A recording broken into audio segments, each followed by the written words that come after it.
Bismillahirrahmanirrahim. Rabbi shrah li sadri wa yassir li amri wahlul 'uqdatam min lisani yafqahu qawli. Rabbi zidna ilma warzuqna fahma. Assalamualaikum warahmatullahi wabarakatuh. Alhamdulillah, summa alhamdulillah wa ba'da dzalika alhamdulillah wal akhir alhamdulillah wassalatu wassalamu ala man la rasula wa la nabiyya ba'dah sayyidina Muhammad ibn Abdillah wa alihi wa ashabihi wa mawala.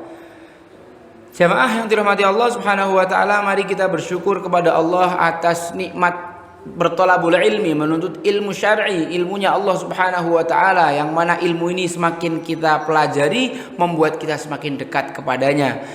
Kemudian salawat dan salam kepada Nabi Muhammad sallallahu alaihi wasallam, orang yang paling dekat kepada Allah Subhanahu wa taala hubungannya. Hadis yang ke-24 berbunyi, An Abbad bin Tamim an Abdullah bin Zaid bin Asim al-Mazinni radhiyallahu anhu qala syukya ila Rasulillah sallallahu alaihi wasallam ar-rajulu yukhayyalu ilaihi annahu yajidu shay'a fi salatihi faqala la yansarif hatta yasma'a sawtan aw yajida riha.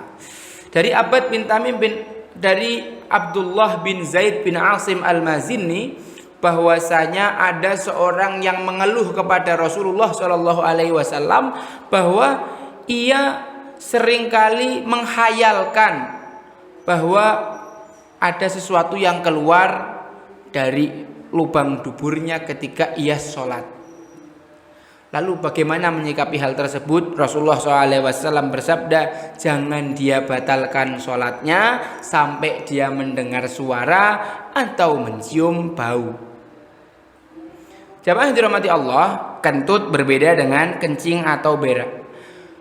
Kencing atau berak, buang air kecil atau buang air besar, tidak boleh ditahan seorang ketika sholat. Akan tetapi lain halnya dengan kentut. Kentut ini hal yang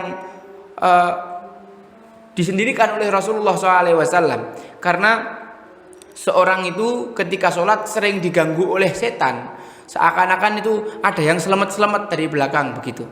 Lalu bagaimana ketika kita menghadapi hal yang demikian, ketika menghadapi godaan setan yang demikian, rumusnya apa? Rasulullah SAW memberi rumus, jangan dibatalkan sholatmu kecuali kau cium bau yang tidak sedap atau kau mendengar bau, atau kau mendengar suara.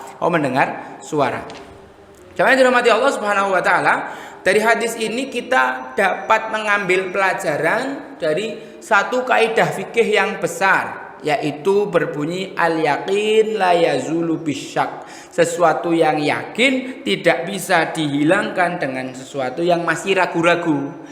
Wudunya seorang tadi ketika dia hendak sholat adalah yakin. Aku yakin tadi aku sudah wudu. Sedangkan batalnya ragu-ragu. Sesuatu yang ragu-ragu tidak bisa mengalahkan hukum sesuatu yang sudah yakin. Kentutnya ini kan masih ragu-ragu. Kita harus pastikan dulu sampai betul-betul yakin dia kentut. Maka Rasulullah memberikan kaidah, sampai kau mencium bau atau mendengarkan suara. Kalau sudah mencium bau berarti batal. Kalau sudah mendengar suara berarti batal. Kalau sudah mencium bau dan suara tentunya itu lebih batal lagi. Tapi kalau tidak mendapatkan keduanya ya tidak batal. Lanjutkan sholatnya. Tidak usah pedulikan karena itu setan yang mengganggu. Ada satu cerita menarik saya dapatkan dari Syekh Muhammad Su'ud Al-Jadhi ketika beliau menyampaikan hadis ini. Ada sebuah kisah yang saya ceritakan dulu bahasa Arabnya, baru saya terjemahkan. Hunaka rajulun sa'ala ila syekh, ya syekh, indi su'al, walakinni la uridul jawab illa min madhab Hanabilah, min madhab Imam Ahmad bin Hanbal. Naam, tafaddal. Suali, ya syekh, kuntu usalli, yani sallaitu, thumma ahsastu syai'an kharaja min duburi. Naam, thumma ashmamtu ra'ihah kariha. Naam, thumma madha? Thumma adkhaltu yadi ila duburi فشعرت شيئا لذاقه ورطوبة يا شيخ أنا لا أريد الجواب إلا من مذهب حنابلة. فقال الشيخ يا أخي إنك قد تغوّدت على اتفاق الأئمة مذاهب الأربعة.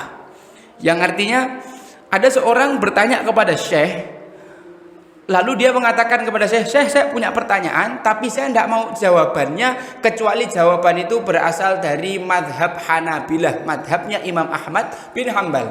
Oke, apa pertanyaannya? Gini Syekh, suatu hari aku sholat, lalu aku merasakan sesuatu keluar dari duburku, dari lubang belakangku.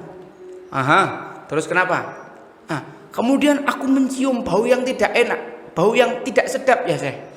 Terus lalu aku memasukkan tanganku ke dalam celanaku, lalu aku mendapati sesuatu yang lembek-lembek dan basah ya Syekh. Tapi Syekh, aku tidak ingin jawaban kecuali dari madhab Hanabilah. Lalu Syekh mengatakan, wahai saudaraku, sesungguhnya kamu telah berak menurut kesepakatan 4 ulama dari masing-masing madhab. Jadi ini semacam cerita lucu saja. Ada orang yang memang butuh meyakinkan sekali bahwa dia udah kentut apa bukan. Tadi kita tidak boleh membatalkan sholat sampai mencium bau dan sampai mendengar suara. Orang ini bukan kentut tapi dia berak dalam sholatnya. Barangkali ini jamaah semoga bisa menghibur sekaligus menambah wawasan keilmuan kita. Beginilah seharusnya seorang muslim ketika mengetahui ilmu berusaha mempraktekkannya. Apabila ada kurang dan salah saya mohon maaf. Assalamualaikum warahmatullahi wabarakatuh.